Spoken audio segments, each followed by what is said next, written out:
لایا تھا اپنے ساتھ وہ قرآن ہند میں، اور اجمیر کی زمین پر آتا نہ وہ فقیر، رب جانے کون ہوتا مسلمان ہند میں، اجمیر کی زمین پر، اجمیر کی زمین پر آتا نہ وہ فقیر، رب جانے کون ہوتا مسلمان ہند میں۔ اور ایک مرتبہ بھی جن کی حکومت نہیں گری، ہم کسی کی ہم خواجہ غریب نواز کے ہندوستان میں رہتے ہیں، جس پر میرے خواجہ کا احسان ہوگا وہی بولے گا آیا تھا ایک مدینے کا مہمان ہند میں، لایا تھا اپنے ساتھ وہ قرآن ہند میں، ایک مرتبہ بھی جن کی حکومت نہیں گری، خواجہ ہی صرف ایسے سلطان ہند میں، خواجہ ہی صرف ایسے ہے سلطان ہند میں۔ آپ دیکھ رہے ہیں یہ علماء اہل سنت کی جماعت الحمدللہ یہاں موجود ہے، تمام علاقے کے ذمہ دار علماء خطبہ شعراء جلوگر ہے، اور آپ دیکھ رہے ہیں جن خطیب کا ہم سب کو انتظار ہے، اولاد غوث اعظم مفکر اسلام حضرت علامہ حضور سید امین القادری صاحب قبلہ بہت جلد مائک پر انشاءاللہ آنے والے ہیں۔ درمیان میں آپ نے دیکھا نعروں کی جھنکار میں استاذ العلماء جن کے کئی ہزار شاگرد الحمدللہ، جن کی تقریر آپ کو سید صاحب قبلہ کے بعد سماعت کرنی ہے، حضرت علامہ مفتی جلیل صاحب قبلہ تشریف فرما ہے، علامہ ارکان نظری صاحب قبلہ، علامہ احسان الحق صاحب قبلہ، علامہ قاری معراج الحسن صاحب قبلہ، استاد علی وقار علامہ احسان الحق صاحب قبلہ، یہ تمام ذمہ دار علماء جلوگر ہیں۔ اگر سب کا تعارف کراؤں گا وقت بہت ہو جائے گا، معذرت چاہتا ہوں، بس آپ ان کے نورانی چہرے کی زیارت کریں۔ ایک شعر بہت اچھا پڑھتا ہوں، یا الہی ہم پہ یہ احسان کر دیا جائے، اب جو نبی کے نام پر اپنا سب کچھ قربان کرنے کا جذبہ رکھتا ہوگا چوتھے مصرے پہ ضرور بولے گا یا الہی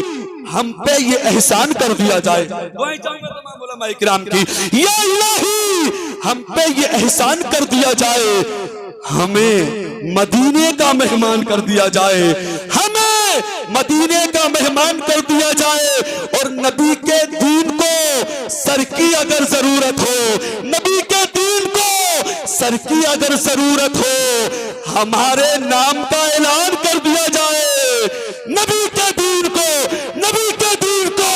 سر کی اگر ضرورت ہو، ہمارے نام کا اعلان کر دیا جائے، اور بن کے رحمت کوئی آتا ہے چلا جاتا ہے، اپنے دامن میں چھپاتا ہے چلا جاتا ہے، سخت پہرے میں بھی عباس علمدار وفا پانی چلو میں اٹھاتا ہے چلا جاتا ہے، اور میرا صابر وہ ولی ہے کہ جنازہ اپنا خود ہی آتا ہے پڑھاتا ہے چلا جاتا ہے، خود ہی آتا ہے پڑھاتا ہے چلا جاتا ہے، وقت کم ہے کام زیادہ ہے، ایچیے بڑی تیزی کے ساتھ اس معتبر عالم دین کی بارگاہ میں عریضہ خطابت پیش کر دیا جائے۔ شہرت نے جن کے قدموں کو چوما ہے، عزت اور مقبولیت جن کے ہونٹوں پر گلاب کی طرح کھلتی ہوئی نظر آتی ہے، جن کی تقریر میں علم کا وقار، ادب کی شادابی، شوکت خیال کی رنگینیاں ٹپکتی ہیں، بس میں یہ چاہتا ہوں آپ اس خطیب کے لیے اپنے دل کو بچھا دے، اپنی پلکوں کو بچھا دے، تاکہ وہ علم و ادب کا شہزادہ اس پہ چل کے آ جائے۔ کمال کی بات تو یہ ہے حضرت کی، آپ آئے ہو اپنے لیے، یہ خطیب آئے ہیں آپ کے لیے، لوگ بولتے ہیں اپنے لیے، یہ خطیب بولتے ہیں زمانے کے نوجوانوں کے مستقبل کے لیے، تبھی تو لوگ حضرت کو محبت اہل بیت کا نگینہ کہتے ہیں، تبھی تو لوگ حضرت کو مسلک اعلیٰ حضرت کا ناشر کہتے ہیں۔ پریشان نہ ہو، سننے کے لیے تیار ہو جائیں گے، تشریف لا رہے ہیں طلیق اللسان فصیح البیان ہم سب کے مہمان خطیب اعظم ہندوستان حضرت اللہ حضرت علامہ حضور سید امین القادری صاحب قبلہ کی آمد ہے۔ سارا مجمع آگے سے پیچھے تک، دائیں سے بائیں تک، ایک ہاتھ آقا امام حسن کے نام پر، دوسرا ہاتھ آقا امام حسین کے نام پر اٹھائے، میری آواز میں آواز ملا کے بولے نعرہ تکبیر۔ لوگ بڑے چلاک کے سوچ رہے مولانا ہاشم القادری کنجوسی کر رہے ہیں، ہم بھی کنجوسی کریں گے، اب میں پوری طاقت سے بولوں گا، آواز بریلی شریف ہوتی ہوئی مدینہ شریف پہنچ جائے، نعرہ تکبیر۔ یہ سامنے والے ہاتھ نہیں اٹھا رہے، اگر یہاں موجود ہے تو دونوں ہاتھوں کو اٹھا کے بولے نعرہ تکبیر۔ ماشاءاللہ اللہ آپ کو سلامت رکھے، نعرہ رسالت، مسلک اعلیٰ حضرت، جشن دستار بندی، مدرسہ اسلامیہ ترکیہ ہریانہ،